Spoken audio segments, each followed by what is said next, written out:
세상에 많은 사람들이 주기도문을 압니다. 외우기도 합니다. 교회 다니지 않는 분들도 하늘에 계신 우리 아버지여. 이 구절은 알고 계시지요? 그런데 변화는 없습니다. 왜 그럴까요? 같은 말씀을 반복하는데 어떤 사람은 기적을 경험하고 어떤 사람은 아무 일도 일어나지 않습니다. 어떤 분은 주기도문 한 번 드렸는데 인생이 바뀌었다고 간증하고 어떤 분은 평생 외웠는데 아무것도 변하지 않았다고 말씀하십니다. 차이는 단 하나입니다. 어떻게 기도하느냐입니다. 혹시 여러분은 주기도문을 어떻게 기도하고 계신가요? 아침에 일어나서 습관처럼 한 번, 밤에 자기 전에 또 한 번, 그저 암송하듯 빠르게 지나가지는 않으십니까? 마치 체크리스트 하나를 완료하듯, 의무를 다하듯, 기계처럼 반복하고 계시지는 않나요? 저는 오늘 여러분께 고백해야 할 것이 있습니다. 저도 그랬습니다. 목사인 제가 20년 넘게 주기도문을 그렇게 기도했습니다. 빠르게, 형식적으로, 습관적으로 말입니다. 그런데 4년 전 어느 새벽 하나님께서 제 기도를 멈추게 하셨습니다. 내가 지금 무슨 말을 하고 있는지 아느냐? 그 음성이 제 영혼을 꿰뚫었습니다. 그날 이후 저는 주기도문을 완전히 다르게 기도하기 시작했습니다. 그리고 놀라운 일들이 일어났습니다. 오늘 여러분과 나누고 싶은 것은 바로 이것입니다. 주기도문은 단순한 암송이 아닙니다. 반복해서 외우는 주문이 아닙니다. 이것은 예수님께서 직접 가르쳐 주신 하나님과 대화하는 완벽한 방법입니다. 이것은 우리 삶을 완전히 바꾸는 능력의 기도입니다. 마태복음 6장을 보면 제자들이 예수님께 간절히 요청합니다. 주여 우리에게 기도를 가르쳐 주옵소서. 그때 예수님께서 주신 것이 바로 이 주기도문입니다. 이것은 기도의 모범이자 기도의 완성이며 기도의 핵심입니다. 그런데 우리는 이 보배를 그저 암송만 하고 있었던 것입니다. 오늘 이 시간 여러분과 함께 주기도문에 숨겨진 7가지 비밀을 나누겠습니다. 이 7가지를 깨달아 기도할 때 여러분의 기도는 완전히 달라질 것입니다. 형식이 능력으로, 습관이 만남으로, 의무가 기쁨으로 바뀌는 놀라운 일이 일어날 것입니다. 지금부터 함께 이 여정을 시작하겠습니다. 많은 분들이 주기도문을 시작하면서 이 구절을 그냥 지나갑니다. 하늘에 계신 우리 아버지여. 빠르게 읽고 다음 문장으로 넘어가지요. 그런데 여기에 엄청난 비밀이 숨어 있습니다. 예수님께서 왜 하나님이라고 부르지 않고 아버지라고 부르라고 하셨을까요? 마태복음 6장 9절입니다. 그러므로 너희는 이렇게 기도하라. 하늘에 계신 우리 아버지여 이름이 거룩히 여김을 받으시오며. 이 한 문장 속에 기도의 가장 중요한 토대가 담겨 있습니다. 바로 관계입니다. 예수님 당시 유대인들은 하나님을 아버지라고 부르지 않았습니다. 너무나 거룩하고 두려우신 분이기에 감히 그 이름조차 부르지 못했습니다. 야훼라는 이름도 함부로 입에 담지 못했지요. 그런데 예수님께서 완전히 새로운 방식을 가르쳐 주셨습니다. 아버지라고 부르라. 이것은 혁명적인 선언이었습니다. 하나님과 우리 사이에 무너진 관계가 회복되었다는 선포였습니다. 우리가 더 이상 죄인으로, 종으로, 멀리 떨어진 존재로 하나님 앞에 서는 것이 아니라 사랑받는 자녀로서 가까이 나아갈 수 있다는 놀라운 진리였습니다. 그렇다면 우리는 이 구절을 어떻게 기도해야 할까요? 단순히 하늘에 계신 우리 아버지여 하고 지나가는 것이 아닙니다. 이 한 문장 앞에서 잠시 멈추어야 합니다. 내가 지금 누구에게 기도하고 있는지 깊이 묵상해야 합니다. 하나님, 당신은 저의 아버지이십니다. 저를 창조하시고, 저를 사랑하시고, 저를 돌보시는 아버지이십니다. 이렇게 고백하며 시작할 때 기도는 완전히 달라집니다. 두려움이 아닌 친밀함으로, 의무가 아닌 사랑으로 기도하게 됩니다. 실제로 이 한 가지만 바꾼 분들의 간증이 놀랍습니다. 65세 김명숙 권사님은 평생 교회를 다니셨지만 하나님이 멀게만 느껴지셨다고 합니다. 기도할 때마다 마치 높은 산 위에 임금님께 보고하는 것 같았다고 하시지요. 그런데 어느 날 주기도문의 첫 구절 앞에서 30분을 머물렀다고 합니다. 하늘에 계신 우리 아버지. 이 말을 되풀이하며 눈물을 흘렸습니다. 하나님이 정말 나의 아버지구나. 내가 하나님의 딸이구나. 그 깨달음이 왔을 때 그분의 기도는 완전히 바뀌었습니다. 이제는 기도할 때마다 아버지 품에 안기는 느낌이 든다고 하십니다. 사랑하는 여러분, 오늘부터 주기도문을 시작할 때 이렇게 해보시겠습니까? 첫 문장에서 잠시 멈추십시오. 하늘에 계신 우리 아버지. 이 한 문장을 천천히, 깊이 묵상하며 들여보십시오. 하나님과의 관계가 회복되는 것을 경험하실 것입니다. 이것이 기도의 첫 번째 비밀입니다. 그렇다면 두 번째 비밀은 무엇일까요? 많은 사람들이 기도할 때 가장 먼저 무엇을 합니까? 자기 필요를 이야기합니다. 하나님, 이것 주세요. 저것 해주세요. 이 문제 해결해 주세요. 이것이 잘못되었다는 말이 아닙니다. 하나님께서는 우리의 필요를 아시고 응답하기를 원하십니다. 그런데 예수님께서 가르쳐 주신 기도의 순서를 보십시오. 우리의 필요가 먼저입니까? 아닙니다. 하나님의 영광이 먼저입니다. 이름이 거룩히 여김을 받으시오며 이것이 주기도문의 첫 번째 간구입니다. 마태복음 6장 9절에서 10절로 이어지는 이 구절은 우리에게 중요한 진리를 가르쳐 줍니다. 진정한 기도는 하나님의 이름을 높이는 것에서 시작된다는 것입니다. 예수님 당시 유대인들에게 이름은 단순한 호칭이 아니었습니다. 이름은 그 존재의 본질을, 성품을, 영광을 나타냈습니다. 하나님의 이름이 거룩히 여김을 받는다는 것은 하나님의 성품과 영광이 온 세상에 드러나고 인정받는 것을 의미합니다. 우리가 기도할 때 가장 먼저 구해야 할 것이 바로 이것입니다. 하나님, 제 삶을 통해서 당신의 이름이 높임받게 하소서. 제 가정에서, 제 직장에서, 제가 만나는 모든 사람들 가운데서 당신의 영광이 드러나게 하소서. 이것이 우선순위입니다. 그런데 우리는 어떻습니까? 내 문제가 해결되는 것, 내 필요가 채워지는 것, 내가 편안해지는 것이 우선이 되어 있지 않습니까? 이 순서를 바꾸는 순간 놀라운 일이 일어납니다. 실제로 53세 이상호 집사님의 간증입니다. 이분은 사업이 어려워져서 매일 기도했습니다. 하나님, 사업을 살려주세요. 돈을 벌게 해주세요. 그런데 2년이 지나도 상황은 나아지지 않았습니다.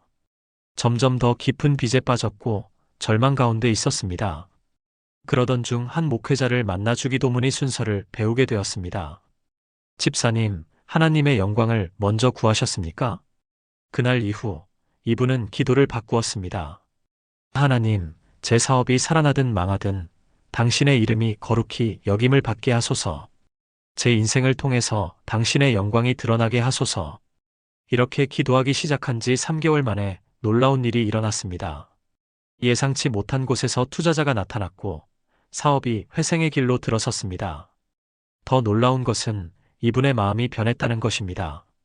이제는 돈을 벌기 위해서가 아니라 하나님의 영광을 위해 일하고 있다고 고백하십니다.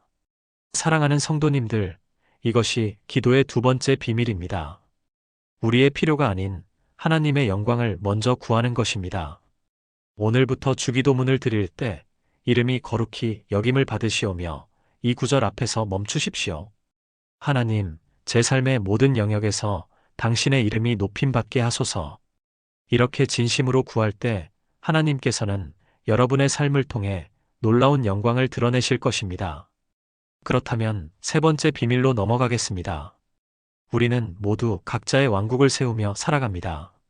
내 계획대로, 내 뜻대로, 내 방식대로 인생을 이끌어가려고 합니다. 문제는 이것입니다. 내가 왕이 되어 다스리는 나라는 평안이 없습니다. 걱정과 두려움과 불안으로 가득합니다. 왜 그럴까요? 우리는 우리 인생의 왕이 될 만한 능력이 없기 때문입니다. 예수님께서 가르쳐 주신 주기도문의 세 번째 간구를 보십시오. 나라가 임하시오며 이것은 단순히 미래에 올 천국을 말하는 것이 아닙니다. 지금 이 순간 내 삶에 하나님의 나라가 임하기를 구하는 것입니다. 마태복음 6장 10절입니다. 나라가 임하시오며 뜻이 하늘에서 이루어진 것 같이 땅에서도 이루어지이다. 하나님의 나라가 임한다는 것은 무엇을 의미합니까? 하나님께서 왕으로 다스리신다는 것입니다. 내가 왕좌에서 내려와 하나님을 왕으로 모신다는 것입니다. 내 계획을 내려놓고 하나님의 계획을 구한다는 것입니다. 이것이 얼마나 어려운 일인지 우리는 압니다. 특히 모든 것을 스스로 해결하며 살아온 분들에게는 더욱 그렇습니다. 60대 박미경 권사님의 이야기입니다. 이분은 평생 강한 사람으로 살아오셨습니다. 자녀들을 혼자 키우시고 사업도 성공시키셨습니다. 모든 것을 자기 힘으로 이루어냈다는 자부심이 있으셨지요. 그런데 70세가 되던 해 갑자기 건강이 무너졌습니다. 암 진단을 받으셨습니다. 그때 이분이 깨달은 것이 있습니다. 내가 왕이 되어 다스리던 나라가 이렇게 쉽게 무너지는구나. 병상에서 주기도문을 드리는데 나라가 임하시오며 이 구절에서 눈물이 쏟아졌다고 합니다. 하나님, 이제는 제가 왕이 아니라 당신이 왕이십니다. 제 인생을, 제 건강을, 제 미래를 당신께 맡깁니다. 이렇게 고백하며 기도했습니다. 놀랍게도 그 이후 치료 과정이 순조로웠고 현재는 완치 판정을 받으셨습니다. 더 중요한 것은 이분의 삶이 완전히 바뀌었다는 것입니다. 이제는 모든 일에서 하나님의 뜻을 먼저 구하신다고 합니다. 작은 일도 기도하며 하나님께 여쭙니다. 그리고 놀라운 평안을 누리고 계십니다. 내가 왕 노릇할 때는 늘 불안했는데 하나님이 왕 되시니 이렇게 편안할 수가 없어요. 이것이 권사님의 고백입니다. 사랑하는 여러분, 혹시 지금 여러분이 다스리는 나라에서 평안을 잃고 계신가요? 모든 것을 통제하려다 지쳐 있으신가요? 오늘 이 기도를 드려보시겠습니까? 하나님, 당신의 나라가 제 삶에 임하게 하소서. 제가 왕좌에서 내려올 테니 당신이 왕이 되어 주소서. 이 고백이 진심으로 나올 때 여러분의 삶에 하나님의 나라가 임할 것입니다. 그리고 그때 진정한 평안과 자유를 경험하게 될 것입니다. 이제 네 번째 비밀로 나아가겠습니다. 많은 사람들이 이 구절을 기도하면서 두려워합니다. 뜻이 하늘에서 이루어진 것 같이 땅에서도 이루어지이다. 왜 두려울까요? 하나님의 뜻이 내 뜻과 다를 수 있기 때문입니다. 하나님께서 내가 원하지 않는 길로 인도하실 수도 있기 때문입니다. 그래서 많은 분들이 이 구절을 형식적으로만 기도합니다.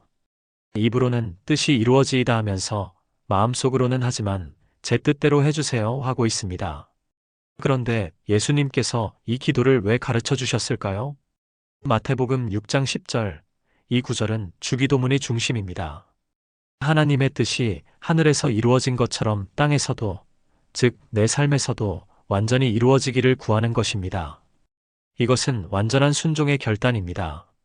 예수님께서도 겟세마네 동산에서 이렇게 기도하셨습니다. 아버지여, 만일 아버지의 뜻이거든 이 잔을 내게서 옮기시옵소서. 그러나 내 원대로 마시옵고 아버지의 원대로 되기를 원하나이다. 누가복음 22장 42절의 말씀이지요. 예수님조차도 고통스러운 십자가 앞에서 인간적으로는 피하고 싶으셨습니다. 하지만 결국 아버지의 뜻에 순종하셨습니다. 그리고 그 순종을 통해 온 인류의 구원이 이루어졌습니다. 우리도 마찬가지입니다. 하나님의 뜻이 때로는 어렵고 힘들게 느껴질 수 있습니다. 하지만 그 뜻을 따를 때 우리가 상상하지 못한 축복이 펼쳐집니다. 45세 최진영 집사님의 이야기입니다. 이분은 대기업에 다니던 능력 있는 직장인이었습니다. 승진도 빠르고 연봉도 높았습니다. 그런데 어느 날 하나님께서 선교지로 가라는 마음을 주셨습니다. 처음에는 거부했습니다. 하나님, 그건 제 뜻이 아닙니다. 저는 여기서 안정적으로 살고 싶습니다. 하지만 그 음성이 계속되었습니다. 고민 끝에 주기도문을 붙들고 기도했습니다.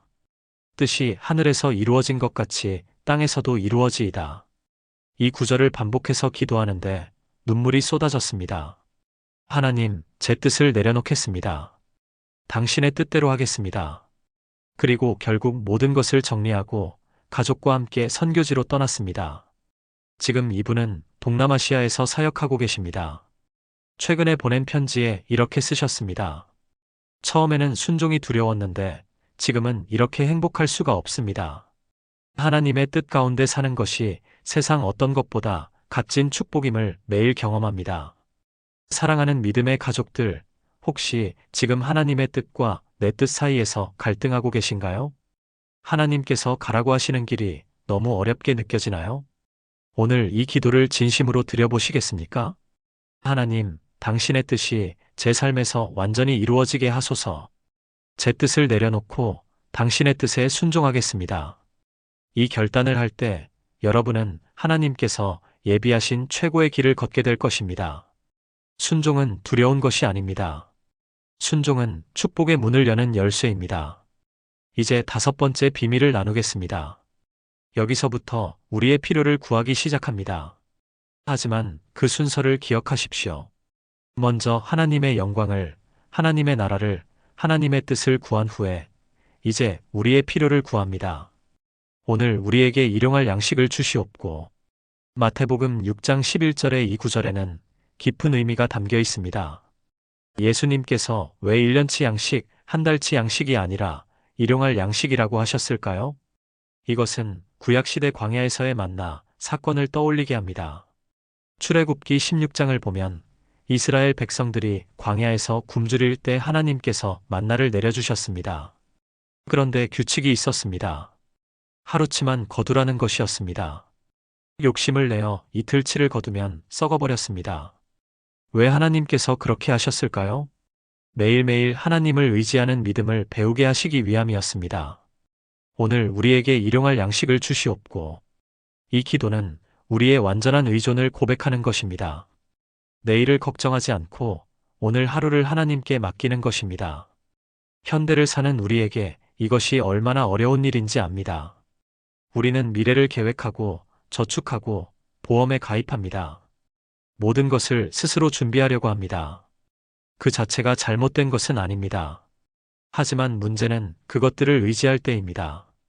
하나님보다 돈을, 하나님보다 계획을 더 의지할 때 문제가 생깁니다. 72세 정순옥 권사님의 간증입니다.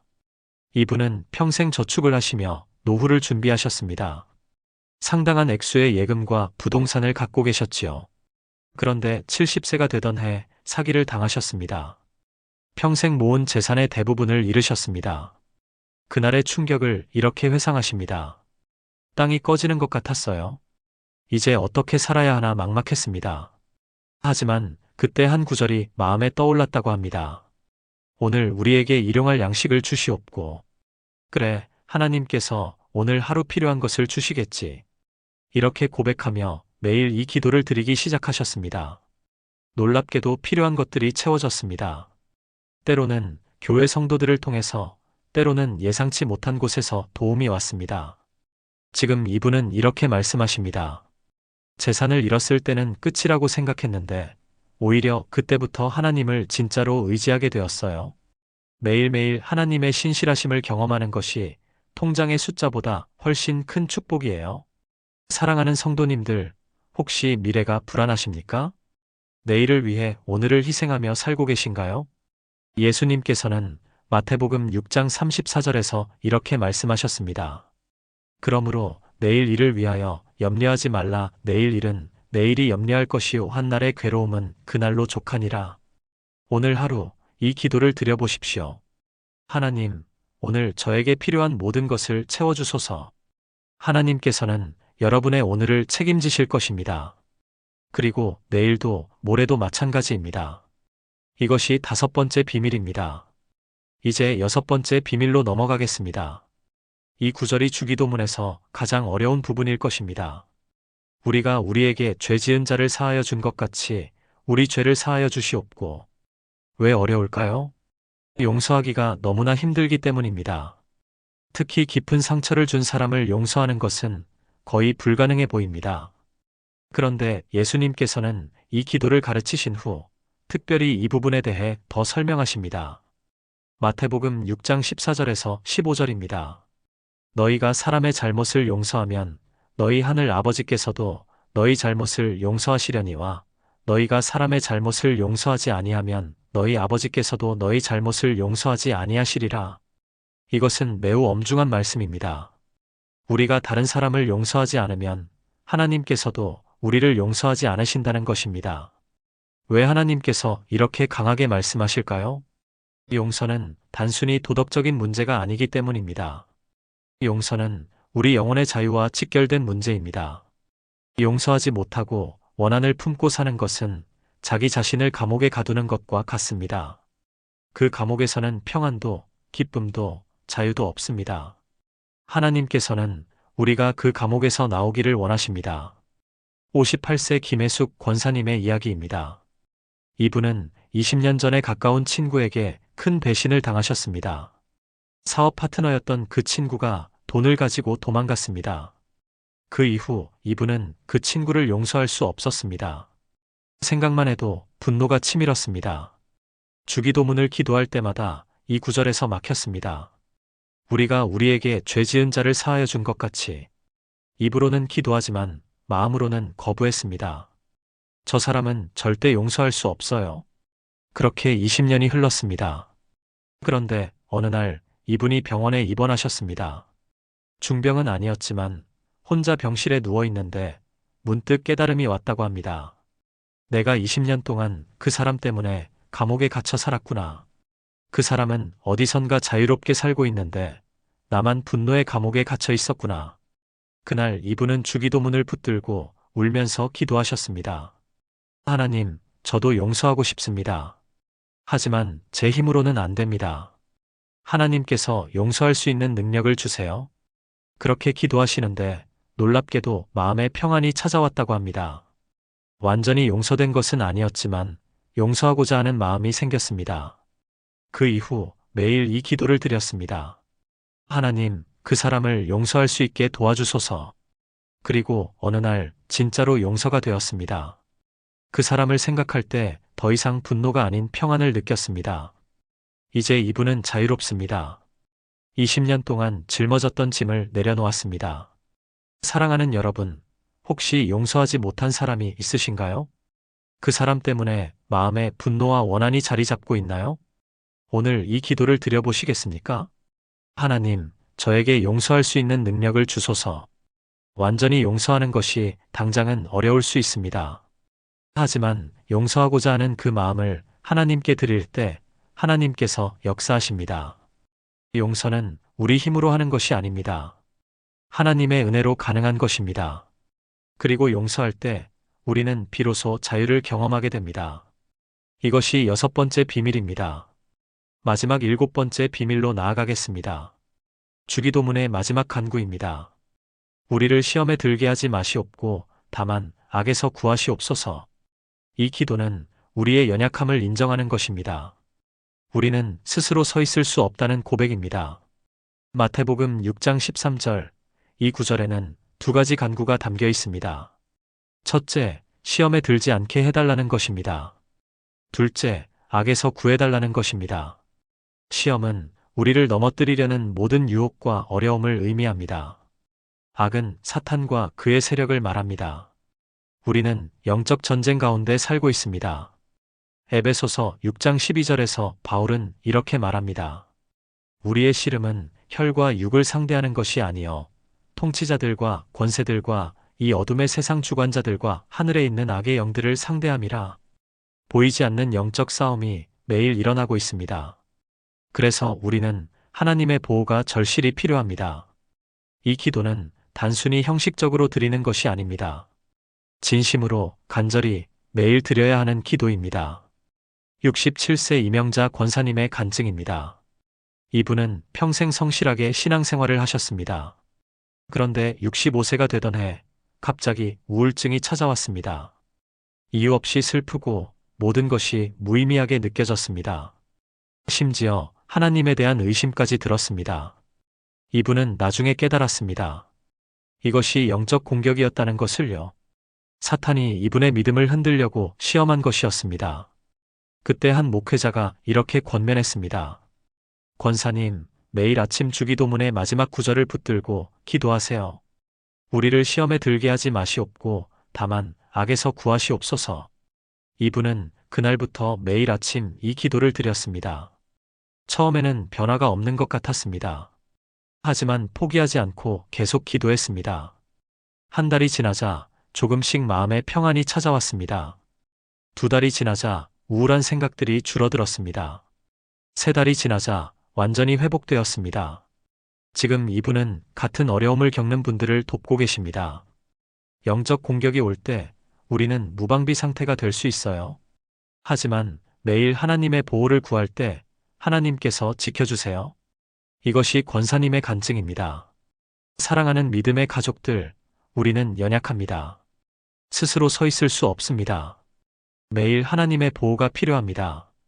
오늘 이 기도를 진심으로 드려보십시오. 하나님, 오늘 저를 시험에 들지 않게 하시고 악에서 구하소서. 이 기도를 드릴 때 하나님께서 여러분을 지키시고 보호하실 것입니다. 마귀의 모든 공격으로부터 안전하게 하실 것입니다. 이것이 주기도문의 7번째이자 마지막 비밀입니다. 사랑하는 성도님들, 지금까지 주기도문에 숨겨진 7가지 비밀을 함께 나누었습니다. 첫째, 하나님을 아버지로 부르며 관계를 회복하는 것. 하나님은 멀리 계신 심판자가 아니라 가까이 계신 사랑의 아버지이십니다. 이 고백에서 모든 기도가 시작됩니다. 둘째, 하나님의 이름이 거룩히 여김받기를 먼저 구하는 것. 내 필요보다 하나님의 영광을 우선할 때 하나님께서 내 모든 필요를 채워주십니다. 이것이 하나님 나라의 원리입니다.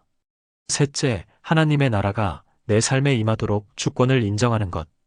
내가 왕 노릇을 그만두고 하나님을 왕으로 모실 때 진정한 평안이 찾아옵니다. 내 계획보다 하나님의 계획이 언제나 더 좋습니다. 넷째, 하나님의 뜻이 완전히 이루어지도록 순종을 결단하는 것. 순종은 두려운 것이 아니라 축복의 문을 여는 열쇠입니다. 하나님의 뜻 안에 최고의 행복이 있습니다. 다섯째, 오늘 하루 필요한 것을 구하며 하나님을 의존하는 것.